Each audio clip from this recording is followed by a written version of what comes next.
Assalamualaikum warahmatullahi wabarakatuh. Hai, apa kabar semuanya?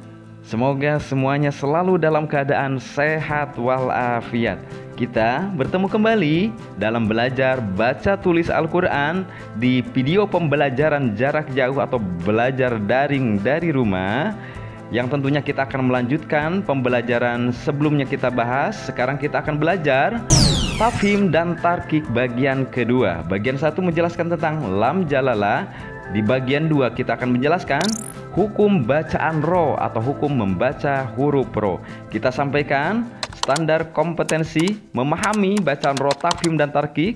Kompetensi dasar menyebutkan penyebab huruf ro dibaca tafhim, menyebutkan penyebab huruf ro dibaca tarkik. Tujuan pembelajarannya siswa mampu membaca ro, tafhim dan tarkik dengan benar. Dan jangan lupa like, subscribe, dan notifnya ya. Oke, kita let's go.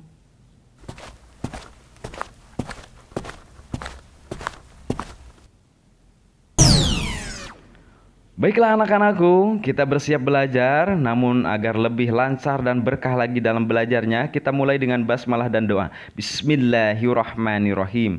Raditu billahi robba wa bil islami dina wa bi muhammadin nabiyya wa rasula. Rabbi jidni ilma warzuqni fahma. Aku ridho Allah subhanahu wa ta'ala sebagai Tuhanku, Islam sebagai agamaku, dan Nabi Muhammad SAW sebagai Nabi dan Rasul. Ya Allah, tambahkanlah kepadaku ilmu dan berikanlah aku pengertian yang baik. Amin. Alhamdulillah, doa sudah selesai. Kita lanjut belajar mengenai bacaan tafhim dan tarkik bagian 2, yaitu huruf ro. Huruf ro, A, bacaan ro tafhim. Kita ingat tafhim artinya? Iya betul, tebal. Ro tafhim atau mufakhomah adalah ro yang dibaca tebal atau membunyikan huruf ro dengan suara tebal, atau juga menebalkan bunyi bacaan huruf ro. Intinya kita belajar membaca huruf ro dengan tebal. Baik, dalam ilmu tajwid ada beberapa alasan atau sebab kenapa huruf ro dibaca tafhim. Jadi huruf ro tafhim terjadi jika pertama huruf ro berharokat fathah atau fathatain ya.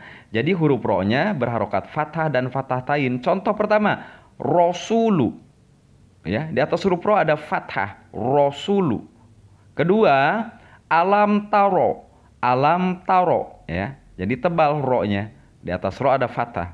Contoh ketiga, fathatain, toiron ya, ro-nya tebal, ron. Kemudian gofuron ya, di atas ro-nya ada fathatain. Jadi di atas ro fathah dan fathatain itu dibaca tafhim. Yang kedua, huruf ro berharokat doma atau domatain. Contoh ruzikna ya, di atas ro ada doma, ruzikna. Kedua, khairukum ya. Kemudian domatain, syakurun ya. Keempat, ajrun ya. Di atas ro ada doma dan domatain. Itu sama saja menjadi alasan atau penyebab ro dibaca tafhim. Yang ketiga, ro sukun sebelumnya berharokat fathah dan domah. Jadi ro-nya sukun. Coba perhatikan, marhaban ya. Kemudian wanhar ya. Ro-nya sukun sebelumnya, lihat ada tanda panah, itu fathah. Sekarang sebelumnya harokatnya domah. Al-Quran, ro-nya sukun sebelumnya, ada kopnya berharokat doma. Zurtumu,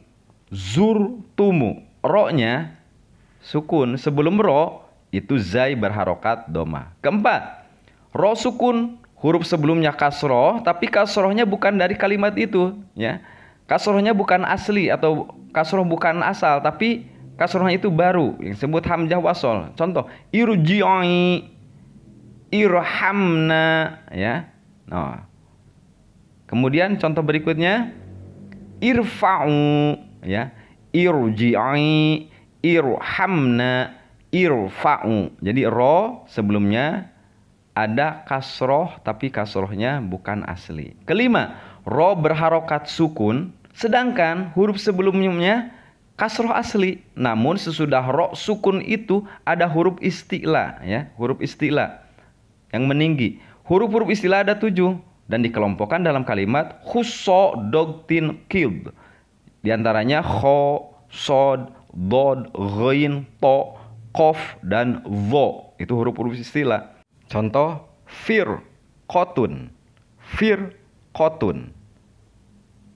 Labil mirsod, labil mirsod, kiro, tosun, kiro, tosun. Ingat, setelah ro ada huruf-huruf isti'la walaupun sebelumnya berharokat kasroh. Itu dibaca tafhim. Berikutnya, ya, menjelaskan ro tarkik. Masih ingat juga kalau tarkik itu artinya? Betul, tipis. Jadi ro tarkik atau murokoko adalah ro yang dibaca tipis atau membunyikan huruf ro-nya itu dengan suara tipis, atau juga menipiskan bunyi bacaan huruf ro. Ro dibaca tarkik mempunyai alasan atau sebab sama seperti tadi, ya. Terjadi jika pertama ro berharokat kasroh atau kasrotain. Contoh ridwanun, ridwanun. Contoh 2 ma'rifatun, ma'rifatun. Bidurin, bidurin, ya. Nasirin, nasirin, ya. Jadi lebih tipis, berbeda dengan yang tafhim. Kedua, alasannya ro sukun sebelumnya kasroh asli, tetapi huruf sesudahnya bukan huruf istilah. Nah, kalau yang tadi huruf istilah itu tebal, ini bukan huruf istilah. Tungzirhum, nagfir lakum, ya. Setelah ro, nah itu bukan huruf istilah. Ketiga, ro diwakofkan atau berhenti dan huruf sebelumnya adalah huruf ya sukun. Contoh syai'in qadir, syai'in qadir, ya. Sebelum ro ada iya sukun. Sami'um bashir, sami'um bashir. Nah, itu lebih tipis, ya, tidak tebal. Keempat, alasannya ro diwakofkan atau berhenti, huruf sebelumnya harokat kasroh. Contoh wala nasir, laqadir, tublas saroir, ya. Ada di surat At-Tariq, boleh dilihat di Al-Qur'annya, ya. Jadi sebelumnya kasroh ketika diwakofkan atau ketika berhenti. Itulah contoh-contoh mengenai ro baik tafhim maupun tarkik. Baiklah, dalam belajar di bagian kedua ini kita sudah selesai untuk mempelajarinya. Yang penting kalian semua tentunya dalam belajar jangan malas, semuanya harus tetap semangat, ya. Dan tentunya juga tetap kuat dalam belajarnya, dalam daya tahan tubuhnya. Jangan malah ketika belajar, juga jangan sedih, ya, ketika belajar. Yang penting lawan malasnya. Ketika bermain jangan main hujan-hujanan dulu, cuaca seperti ini nanti kalian sakit tuh. Bersin-bersin, ya, flu, pilek, demam, ya. Takutnya kalian sampai terbaring, tidak bisa belajar, bahkan bermain, ya. Apalagi nauzubillah, takutnya sampai dirawat. Apalagi di tengah COVID-19 seperti sekarang. Jaga selalu, yang penting kita terus happy, bahagia, happy, ya. Enjoy semuanya. Jangan cuma ngintip pelajaran di HP kalian, tapi semuanya harus dipelajari, ya. Bahagia, senang, riang semuanya, dan terus semangat untuk meraih prestasi, ya. Baiklah anak-anakku, tentunya itu yang disampaikan pada kesempatan video pembelajaran kali ini. Bapak mengucapkan banyak-banyak terima kasih, dan kalian harus tetap kuat, semangat, jaga kesehatannya, jangan malas. Tentunya raih prestasi meskipun dalam belajar jarak jauh. Akhir kata, mengucap alhamdulillahirabbil alamin. Wassalamualaikum warahmatullahi wabarakatuh. Terima kasih.